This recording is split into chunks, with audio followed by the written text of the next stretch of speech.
Сәлеметсіңдер ме балалар? Балалар, біз бүгін бірінші сынып ана тілі пәнінің 12-ші сабағын орындайтын боламыз. Сабақтың тақырыбы жуан және жіңішке дауысты дыбыстар. Олай болса, бірінші жаттығуға назар аударайық. Мәтінді түсініп оқы. Мәтіннің тақырыбы бір кішкене қыз көшеде анасынан адасып қалыпты. Ол анасын іздеп бақырып жылапты. Оны көрген адамдар жұбата бастады.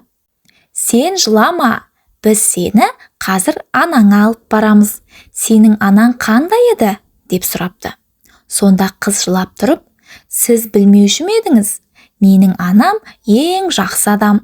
Ол бәрінен де жақсы депті. Мәтіннің авторы Ыбырай Алтынсарин.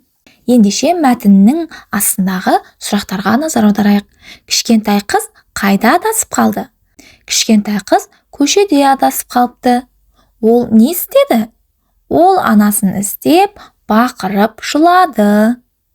Үшінші сұрақ, адамдар қызды не деп жұбатты? Сен жылама, біз сені қазір анаңа алып барамыз. Мінеге осылай жұбатқан екен. Анасы қандай адам екен?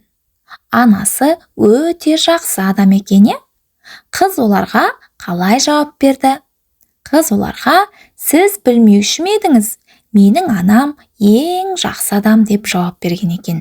Мінекей балалар, мәтіннің сұрақтарына жауап бердік. Ендеше екінші жаттығуға назар аударайық. Мақалды көркем жаз. Олай болса балалар, мақалды оқып шығайық. Күннің шуағы жылы, ананың құшағы жылы дейді балалар. Дауысты дыбыстардың жуан не жіңішке екенін айт дейді. Балалар, олай болса, мақалдың бірінші жолындағы дауысты дыбыстардың жуан немесе жіңішке екенін бірге анықтайық, ал қалған бөлігін өздерің анықтаңдар, жарай ма? Мына әріптердің барлығы да дауысты дыбыстарға жатады екен. Енді балалар, дауысты дыбыстарды жуан, жіңішке деп бөлдік қой, ә? Енді бұл дыбыстардың қайсысы жуан, қайсысы жіңішке екендігін анықтауымыз керек балалар. Мінекей балалар, ү және і дауысты дыбыстары жіңішке, у, а, ы дыбыстары жуан екен балалар. Ал астындағы бір жолды өздерің осылай жасайсыңдар. Келесі үшінші жаттығуға назар аударайық. Төменде берілген сұрақтар бойынша өз отбасың туралы әңгімеле. Балалар, әркімнің отбасы әртүрлі, е? Бір отбасыда 4 адам тұрады. Келесі бір отбасыда 5 адам тұруы мүмкін. Ал енді бір отбасыда 7 адам тұруы мүмкін, е? Әр отбасыда әртүрлі. Әр отбасының мүшелері әртүрлі жұмыс жасауы мүмкін. Сол себепті балалар, мен қазір өз отбасым жайында әңгімелейтін боламын. Ал сендер өз отбасыларың жайында мен сияқты әңгімелеңдер. Бірінші сұрақ, отбасыңда қанша адам бар? Менің отбасымда 6 адам бар. Екінші сұрақ, олар қайда жұмыс істейді? Әкем де, анам да мектепте мұғалім болып жұмыс жасайды.